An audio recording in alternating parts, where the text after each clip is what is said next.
Dear all, good day. Today, again, we welcome Captain Rohit Kumar as we have done few sessions together. So he does not need any introduction, being a legend with the airline industry, a pilot and a trainer. Today, we are going to talk about something very interesting for our viewers, which certainly uh, will make them think lots of things, being a professional or a non-professional.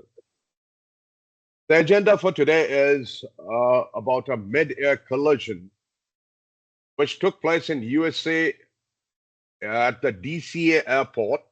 All the details will be shared to us by Captain Rohit. The aircraft was from company named Bombardier, and the call sign of the aircraft or the nomenclature how it was Charlie Romeo Juliet 700 or CRJ 700, and on the other side was the Black Hawk, the U.S. Army helicopter. They were involved in a mid-air collision. This whole incident took place along the Potomac River. The Black Hawk, as we all know, many of us must have viewed the movie Black Hawk Down, but it has nothing to do with that. It is just an accident which took place with what I think the U.S. Forces thought was unsinkable, or they cannot the helicopter chopper which cannot be brought down for XYZ reasons. So this is about the mid-air collision between the CRJ 700, uh, uh, a commercial airline, and U.S. Army chopper Black Hawk Down. Over to you, Captain Rohit, sir. Good day and good morning, sir. Thank you again, once again. Very good morning. Thank you for having me on the show today.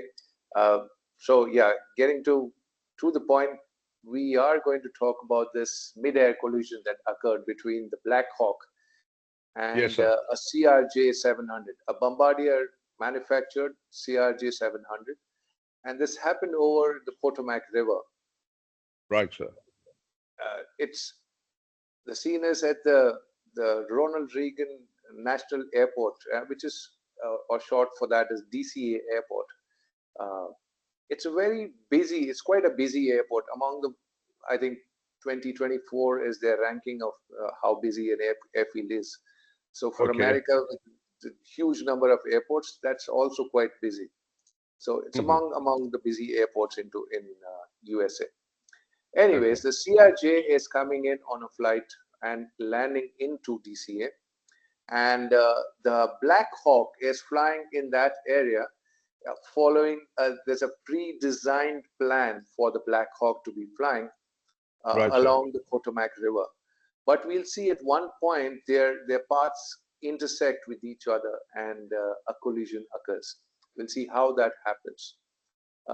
So the CRJ was a normal flight with regular flight with 60 passengers on board coming into land at DCA airport.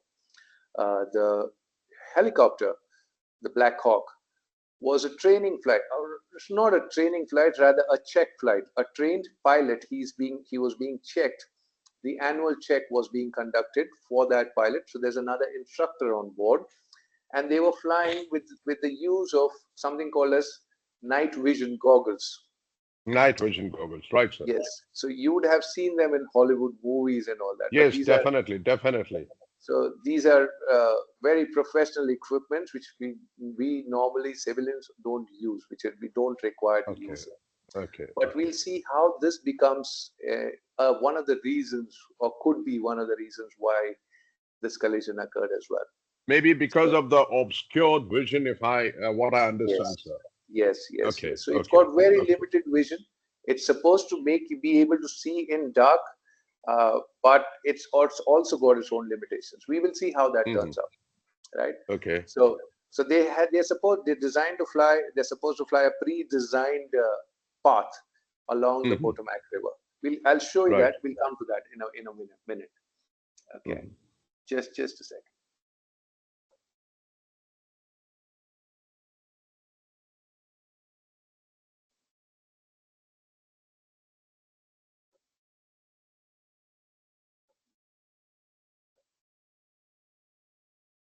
Okay, can you see a map?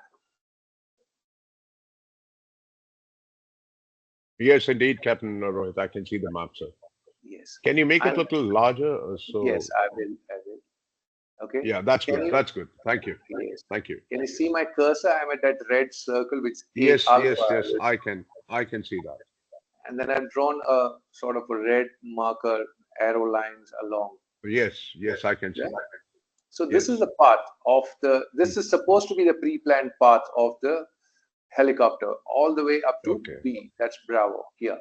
Okay. Okay. Okay. I'm going to expand it again. So along this path, they're supposed to fly.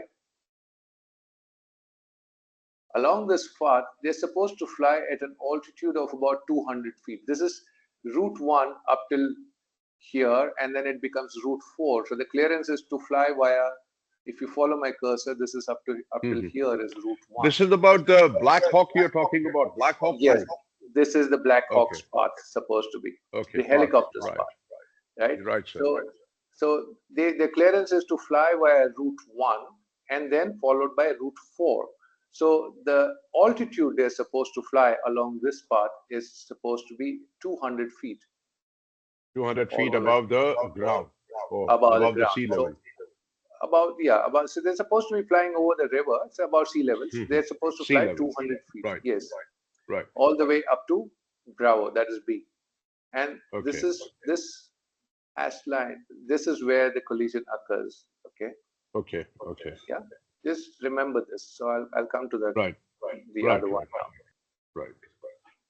Now the CRJ is flying along. I'll bring that up as well.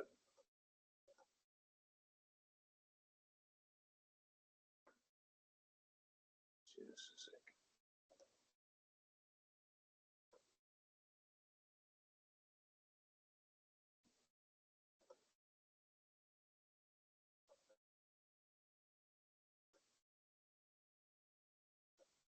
I'm not so quick, I think, with this. No problem, sir. No problem. We all now we are not so much computer savvy, but we try to make the ends meet. Yeah. So it's just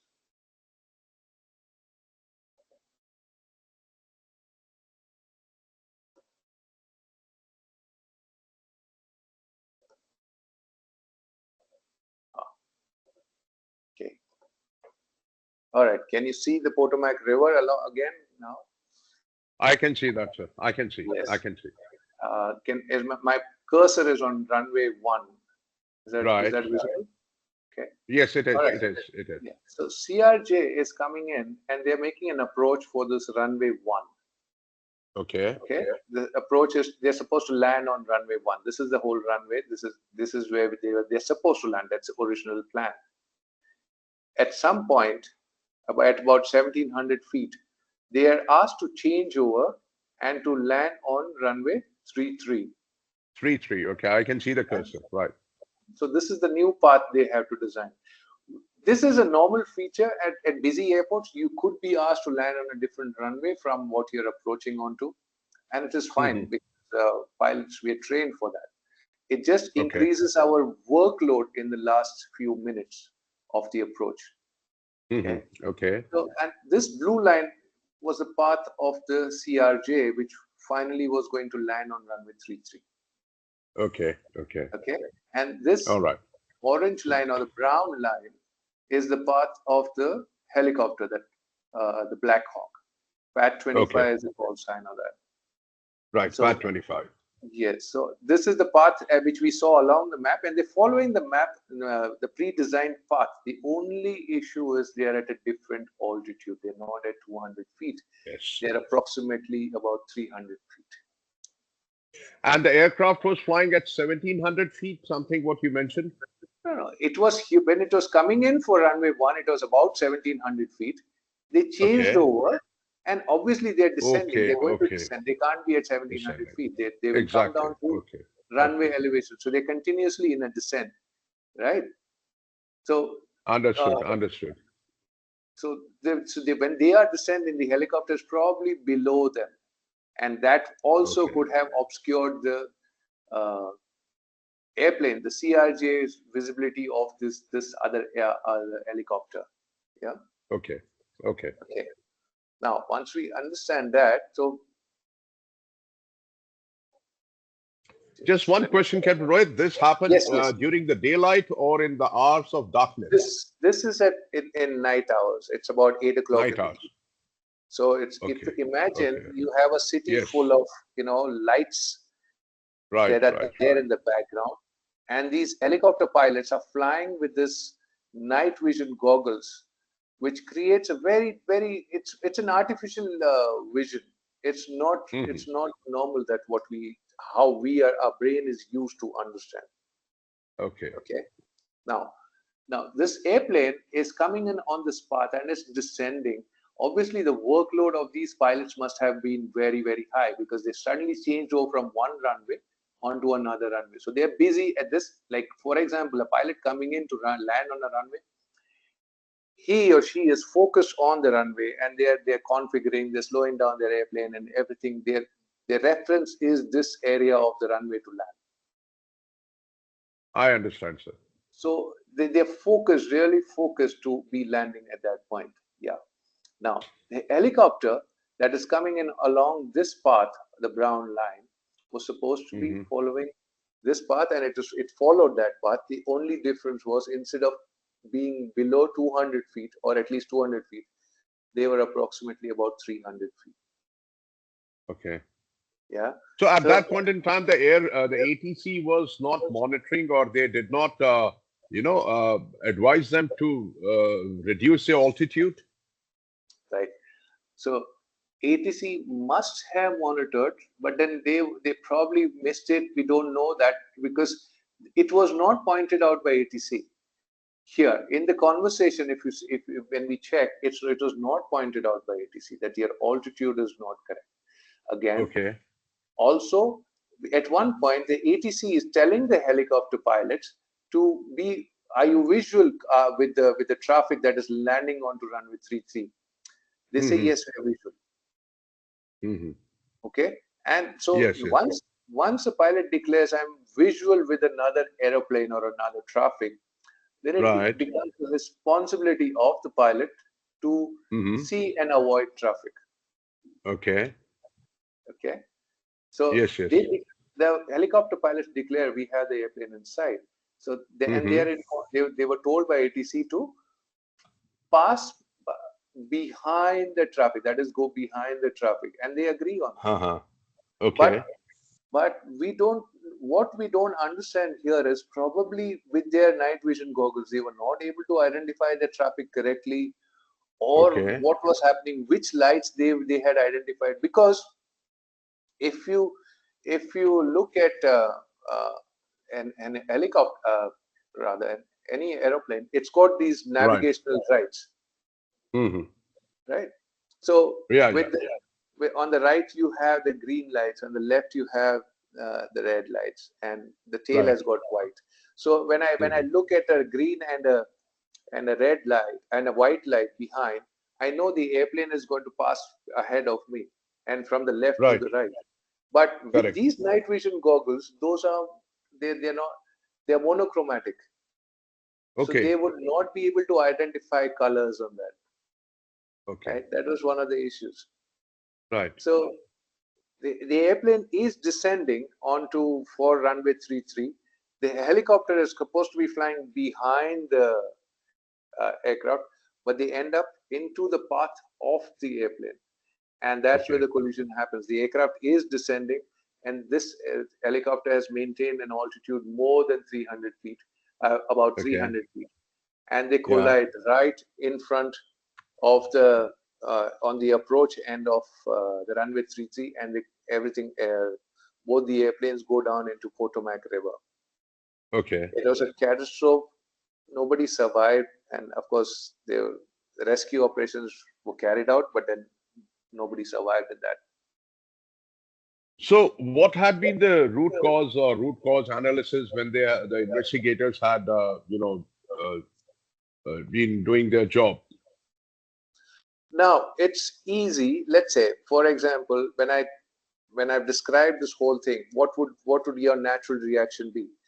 whose responsibility was it? Hmm. Look, I from a coming from the third party perspective, not knowing all the facts, but from the bird eye view, what it may I may perceive that okay, since the CRJ was asked to change the runway from runway 1 to runway 33, whereas the helicopter pilot who was supposed to fly at 200 feet above the sea level was actually flying at 300 feet above the sea level, and also as what you have narrated that his perhaps vision also was obscured.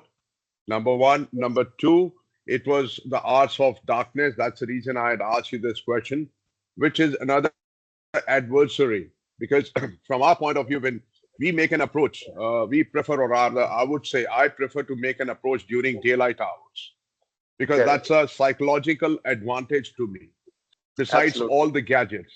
So, that psychological advantage to me when I'm making an approach to a port or anchorage or any other place, I prefer or I adjust my ET in such a manner that I make a daylight approach. So, coming to this particular aspect, I think number one, obscured vision. Number two, perhaps the ATC could not con them that you are flying way above your, designated altitude. And as far as CRJ 700 is concerned, she was initially supposed to land at runway number 1, and at last minute she was asked to, switch over to runway number 33. Also had been a bit chaos in the cockpit, what I understand, because the last Yes. minute changes are normally not warranted for. So, Correct. taking all these aspects into account, I think,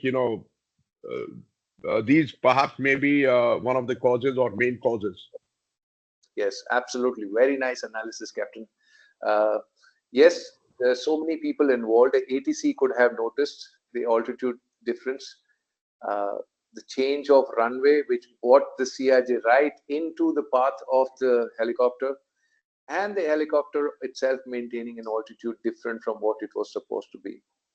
Right. So one could simply say, oh, all these human factors and human errors happened, and that was the reason, simply, right? But when we look at these events, it's a very lazy way of saying, oh, just pilot error or human error, and then end of story, right? We have to also look at the environment or the system or the situation in which this whole thing was created, the whole environment that created this. Right? So we have to look at it. There's a model called as a shell model. I'm sure you're aware of it. We'll go through it again. So I'm just Right. going to bring that up. Uh,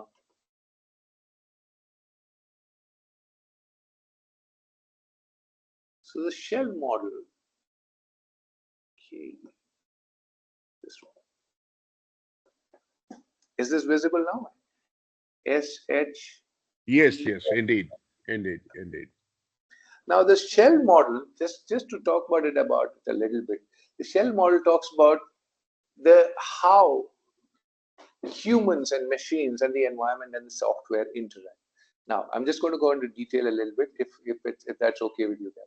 Yes, please go ahead, sir. Please go ahead. Okay. So right at the center sits the L, the liveware.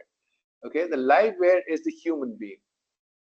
Okay, Okay, so every okay, machine, every all these equipments or high-end technologically advanced equipments are run by whom? The human. That's the L, the liveware. Okay. okay, Now, this liveware is interacting with H, the hardware. Okay. okay, The liveware is also interacting with the S, the software. Software could be okay, the rules, the regulations or they place, or the programming that is done. All those are software. Okay. H okay, hardware is not easy, difficult to understand. So hardware is the advanced level of complexity with the equipments that are being operated. That's the hardware. Okay. okay, Then there is an E. Now this E is also very, very important. E is the environment in which this liveware is interacting with this high-end machinery. Okay. So okay, okay, where is this being flown, or what is happening? What is the environment? Is it day or night? Do you get my point? Yes, yes, or I understand. all those things become effective. And which country, or what is the culture followed? Those are the environments. Yeah. So L again is, there's another L. This is another live well. Why? Because humans, it's not just one person flying the airplane or the ship or whatever, or the space shuttle. It's all he or she is also interacting with other human beings. That's another live well. Right, right. Yeah, is this making sense? Definitely, definitely. It's amalgamation of all the, All these facts, things. what you have, yeah, what Yeah, you have put in through. Yes. So you right. cannot blame one single party. I agree. I Yes, fully agree with yes, that. yes. So let's look at how the liveware was interacting with each of these uh, other parties involved. Let's say, okay, the L, Yes, yes. the liveware, the human beings, the pilots in the helicopter. Let's say, what were they Right. interacting with? The hardware. They have a very Hard. high-end machinery. The Yeah, helicopter. normally they call it heads-up display, or head-up display where the No, they pilot don't gets all the have information. heads up. Okay, so they are also using uh, the the night vision goggles. So that's one of the Yes, yes, hardware interactions. The yes. limitations of which we saw, it's got only 40 degrees of vision as monochromatic, and the Correct. distances, identifying distances, very very difficult at that. Okay, can I Hmm. can I remove this, or do Yes, you want? please. Yes, please. Understood. Understood, sir. Okay, Understood. so the the hardware interaction, they're using night vision goggles through which it is very very difficult to understand distances, identify, because if understand, how do we identify distance? We look at colors, we look at shades. That's how we figure out, the brain understands distance. But if you're given a monochromatic picture, it'll be very Hmm. difficult for you to understand and gauge distances. And Okay. also they have a very limited 40 degrees vision in that, so they have to actually move their head to be looking at anything specific. So a very difficult maneuver, difficult instrument and equipment to be used. Okay, there is also something, another hardware piece. There is something called as a TCAS, a traffic collision avoidance system. Mhm. The CRJ is equipped with that, was equipped with that, which is a regulation as per United States. Yeah, we have CAS. We call it CAS, Collision Avoidance System, which is superimposed on the radar. We call it ARPA, Automatic Radar Absolutely. Plotting Aids. Yes. Absolutely. So this hardware probably would have protected them. The CRJ had this the TCAS, but the limitation again of the hardware. Once you're descending, coming into land below 900 feet, it does not give you a some what is called as a resolution advisory. Resolution advisory is, Okay, okay. it tells you to whether to climb or descend in case of a traffic collision, possibility. So below 900, there it does not is, because you don't want any wrong information to coming in at such close altitude when you're coming into land, right? Every day. So below 900, that is inhibited. So uh, the resolution advisory is not available on that. Otherwise, if it Okay. was at a higher altitude, imagine this happening at maybe 1500 feet or 2000 feet, would have given them an advisory to to change their path, and this whole catastrophe could have been avoided. But this airplane is descending, and it's about 400 feet below 500, below 900 feet. So the RA, the TCAS is inhibited from giving them all those signals. It can at the most But give them. Uh, yeah, but I'm sorry to interject you. One question which occurs to me is that, from my walk of life, when we are sailing in the open oceans or open seas, the traffic density is not very much, and with respect to the area in which we are sailing. But conversely speaking, when you are approaching a port, the traffic density, the fishing traffic, lots of things, it increases tremendously. And at that point in time, we are, besides a visual, assessment, we are also very much focused on electronic aids to navigation, ARPA, radar, etc. But as I, understand from your point of view that below 900 feet, your TCAS basically, does not, its usage is not much. Is that what I understood what you said, sir? it's not usage is not much. It is inhibited to give any signals below 900 feet. Okay, okay, Okay, okay. why is it inhibited? Come, imagine we coming into land at a normal runway and nothing. There are other traffic on the ground, and it starts giving you advisories that there is traffic. What will happen? So Okay, okay. it is going to be a disturbance. So Understood, it has understood. been designed like that to inhibit below 900 feet because expecting that you're coming into land. So the So traffic is basically, maybe what I understand is that when you're coming to land, the ATC has taken control and it is advising you, guiding you, and it is also uh, giving a nav warning or something to stay clear of this particular aircraft coming or landing on runway 33, etc., etc. So basically, what I understand, your controls are basically governed by the ATC and you follow the instructions. absolutely, absolutely.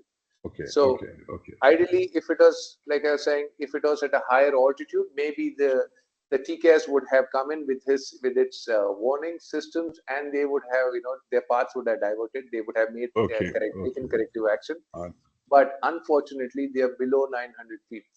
The CRJ is descending coming into land. It's about 400 feet, and this helicopter is coming in at 300 feet. So that is again the interaction between the hardware to hardware, right? Then let's look at the software involved. Now, the interaction of the live air with the software is the rules of that route of that path. The path describes that you are supposed to fly below 200 feet. mhm. So that again, where we have not followed that for whatever reason, instead of 200, we were at 300 feet. The helicopter in this case. So was there any reason as far as the accident report is concerned that why the Black Hawk pilot was flying at 300 feet and not at 200 feet? Or was there some error in the measurement as far as the height above the sea level is concerned? Okay, so the calibration was done before when they started the flight. That calibration was checked. That was done. We are still in the preliminary report stage. They haven't come out of the final report stage. But what my sense is that they probably was difficult for them to maybe cross check with the night vision goggles what is the altitude. And understand this, in the altimeter, this 100 feet is not a very big difference, right? Okay. But and especially with limited vision and you what it must be difficult for them to look out and look inside at the gauges probably. And this is my understanding. I mean, this is my sense. I'm not saying this is what it is. It could be that they were not able to identify that there was a difference with their night vision goggles. Could be Just one question on what principle your altimeter works like parameter. for what are Parameter. the principal parameters? Okay. Yes, Like, it's on in our case, when we are going to let's say a deep draft vessel, when we are going into a shallow water, we have sonar or the echo sounder, which works correct. on sonar principle. So it Correct. gives us the clearance below the keel. So that's something similar to it, like what you have. Of course, yours is So the the uh, altimeter is altitude. not altimeter does not work on the same principle. The altimeter Of works on the course same not. Of course not. simple Of course not. principle of pressure. Pressure. Yes. Yeah. So So, it's can there be an error in this altimeter more than often because of the dense or thin air or something for by yes, virtue yes, of yes, which? yes. So that is why we have one standard measure from which everybody measures. So we have a standard sea level pressure or the airport level pressure. So every aircraft flying in that area would be flying that same measuring from the same datum. So, is When it we by any chance connected to your barometer? Yes, yes, yes, absolutely, It is. absolutely. So that was cross-checked. They were both flying on the same uh, reference barometer. So that was not the issue because that was cross-checked and it has come out in the CVR as well, the Okay. voice recorder, cockpit voice recorder, that Yes. the Yes. Yes. calibration and the the baseline from which it was calculated was correctly being used. So that was not Okay, the error. okay, okay. So Okay. there's basically what I understand from your this thing perspective and from your studies about this particular accident, that yes, there was no instrument error, what I understand, like what we talked about in our previous session, the altimeter error, what happened, the instrument Correct, error, correct, correct. which can happen. But in this particular case, it was not the instrument error, it was perhaps the misjudgment with the person at the helm or the pilots of either side, True. and maybe the ATC or the traffic control also not monitoring how perhaps they would have done it. Yes, yes, absolutely. Good. So now let's look at the interaction between the two livewires, the liveware, the pilots in the cockpit, and the liveware that is others involved. So one other decisions made by ATC, let's say, was to ask the CRJ to switch from one runway to another. Yes, yes. And Now that too that also at the last moment. that was the last moment. No, I mean a normal, a regular maneuver, no problem, not an error. But for some reason, that turned out to be decisive in bringing the CRJ into the path of the helicopter.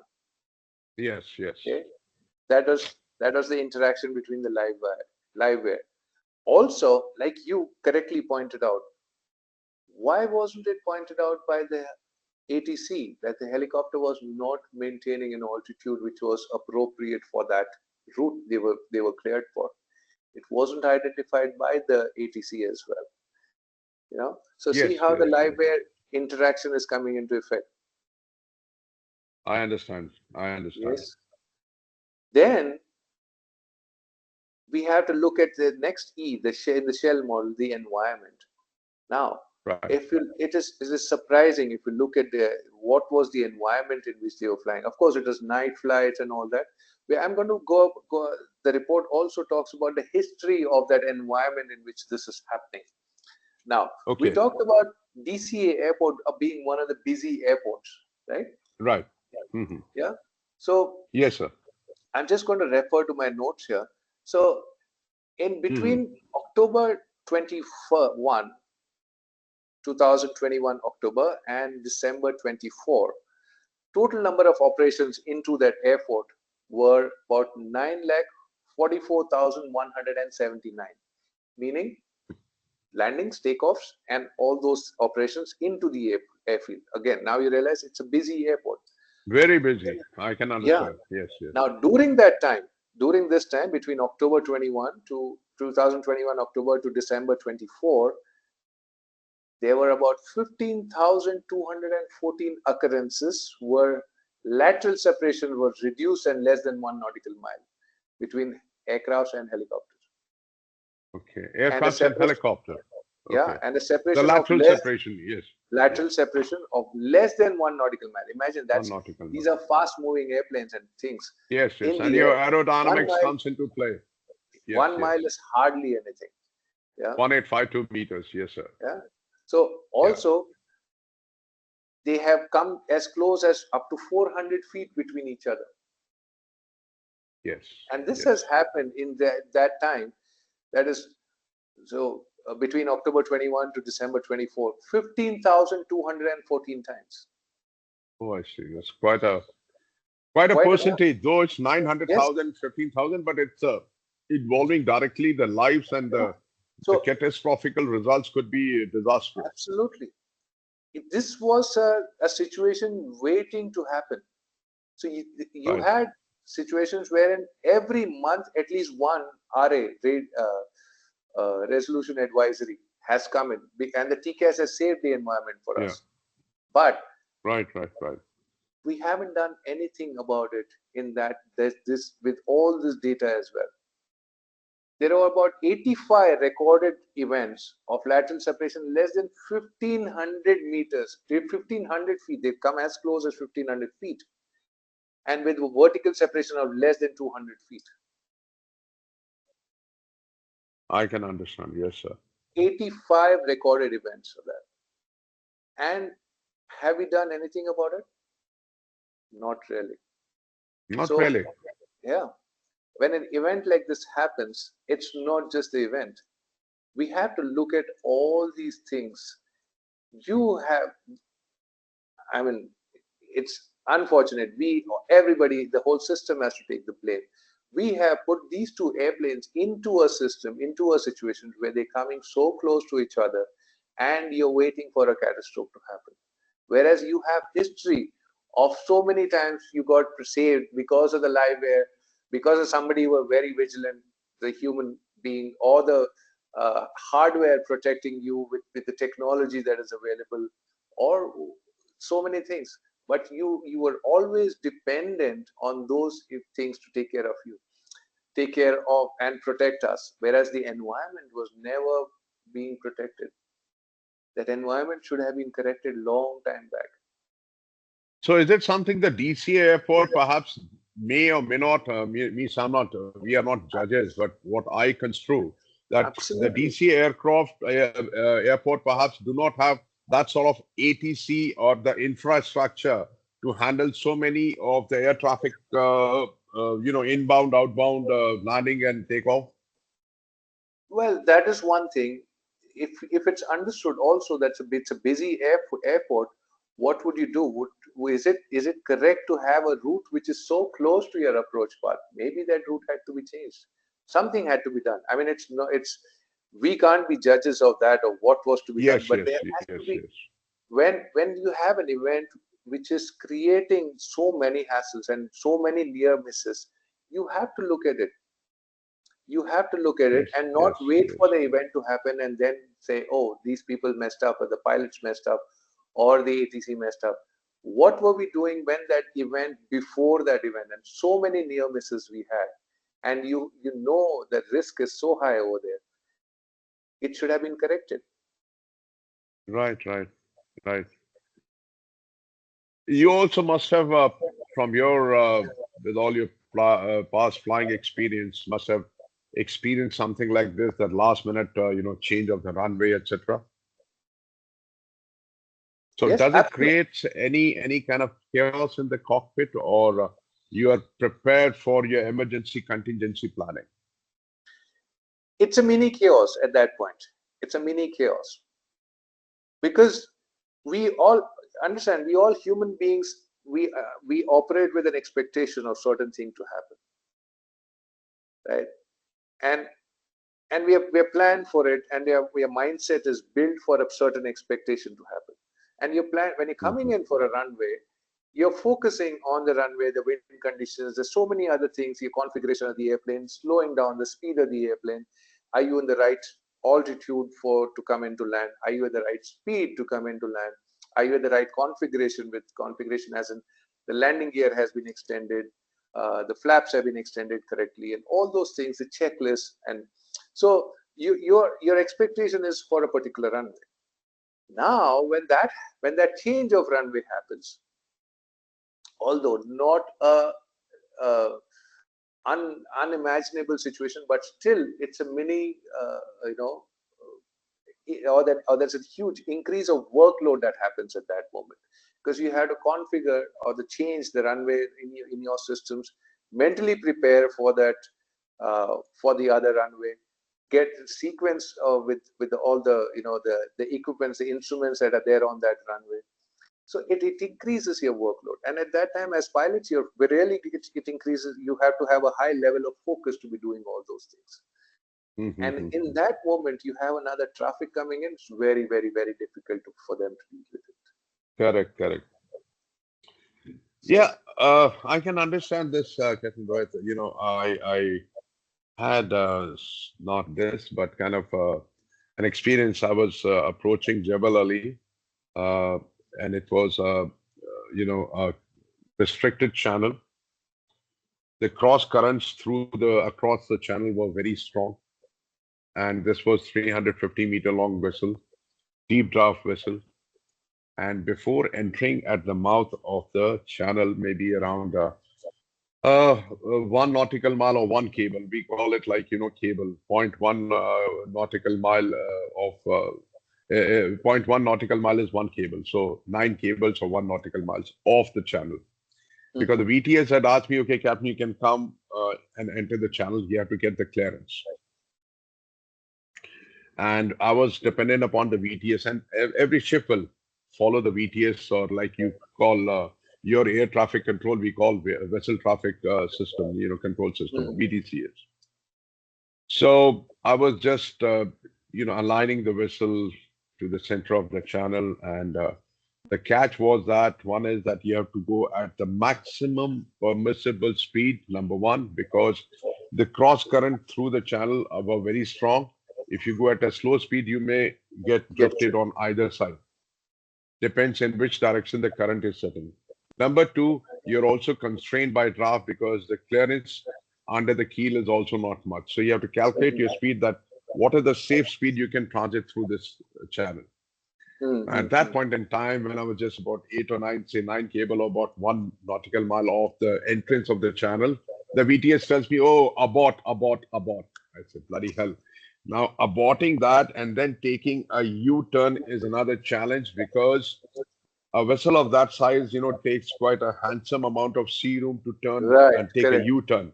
And on your starboard side, port side, you have narrow channel, you have reefs. So that was something very, very, interesting situation I was in, but we managed to escape. And then the beauty about this thing, or the comedy of the error, is once I've taken the U-turn, the VTS calls me again, Captain, now the channel is clear. So I said, listen, you decide, yes or no, because next time I'm going to enter. I just managed to, escape all these things. But this time you better be sure that you are asking, and this was all on the VHF communication, that you better be sure that you are giving me a green light to enter the channel, and I am committed. I have no abort position now. I'm not going to abort. Let it be what happens, and you are to be blamed in case of anything. So I admonish the VTS completely straightforward, that because of you, I'm bringing again the vessel U-turn. Prior to that, I have to align the vessel to the center of channel, adjust the speed, check the UKC, monitor the soundings and all that.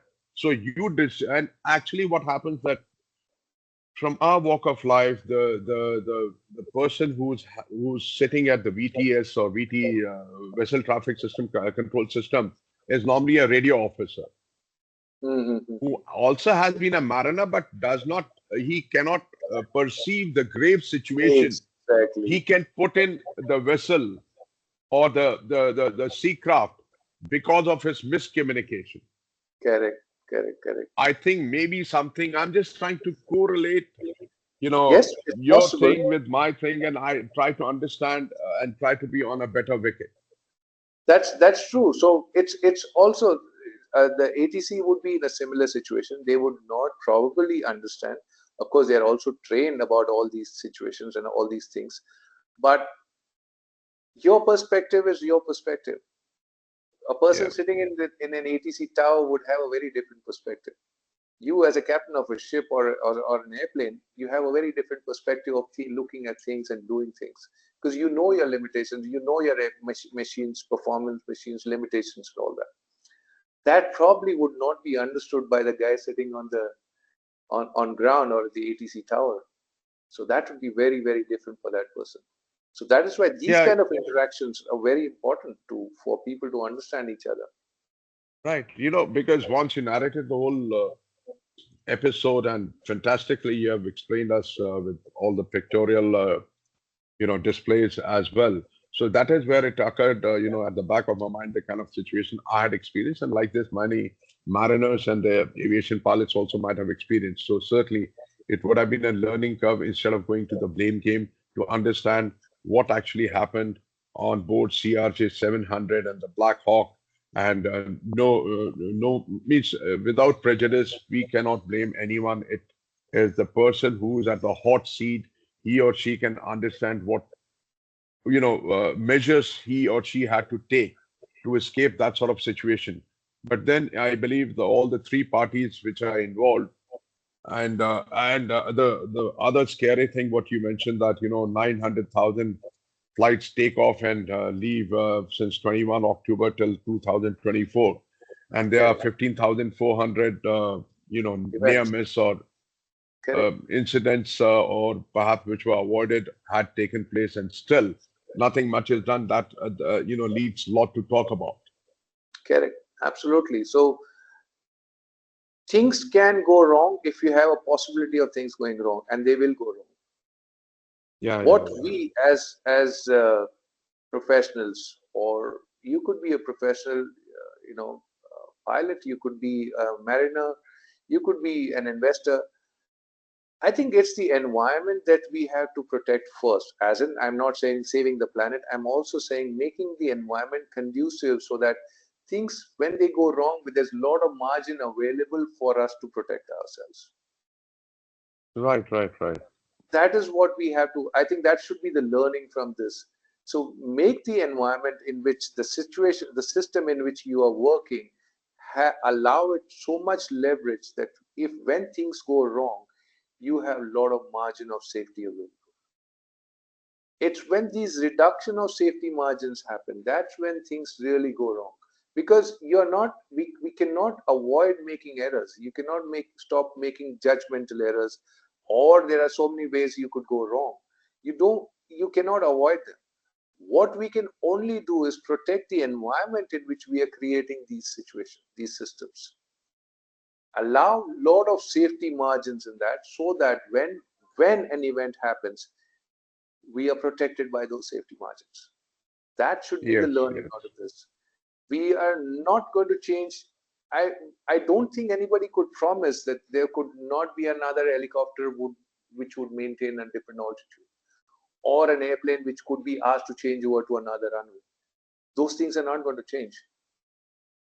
But what we could do is make the environment so good, so protective, that there is a huge safety margin available when things are being changed or when things are different.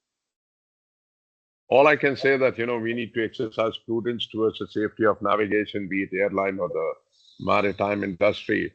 And if this particular incident or accident which took place some time back, so the learning curve is that to perhaps to ensure that something similar shall not happen again, and there shall not be any repetition to that. And just to perhaps see, of course, you and me are sitting here, we can talk a lot, but then the Swiss cheese model, which actually rings a bell, that your risk assessment to ensure that what the lapses shall not take place, and all the three parties involved in this particular case or accident shall be they need to retrospect, what I understand. Correct. So the three parties have to retrospect and maybe bring about change of behavior, change of uh, doing things, the ability to do things. Also, the environment has to be corrected Correct, correct. so that you don't Environment, have when you say this. it's environment and the infrastructure, in this Absolutely. particular case, the ATC infrastructure has to be enhanced or increased and to cater to so many flights, per day or per annum, Well, whatever the that case may be. technology is available. The ATC is not limited by its technology. What I was thinking, there should be an absolute redesign of the airspace in which where these helicopters are coming so close and should not be allowed. I'm sure there must be other limitations which we don't know of, but Okay, having an okay. environment like this, we are only looking at risk and looking at possibilities of these kind of events happening again. Right, right, right, right, right.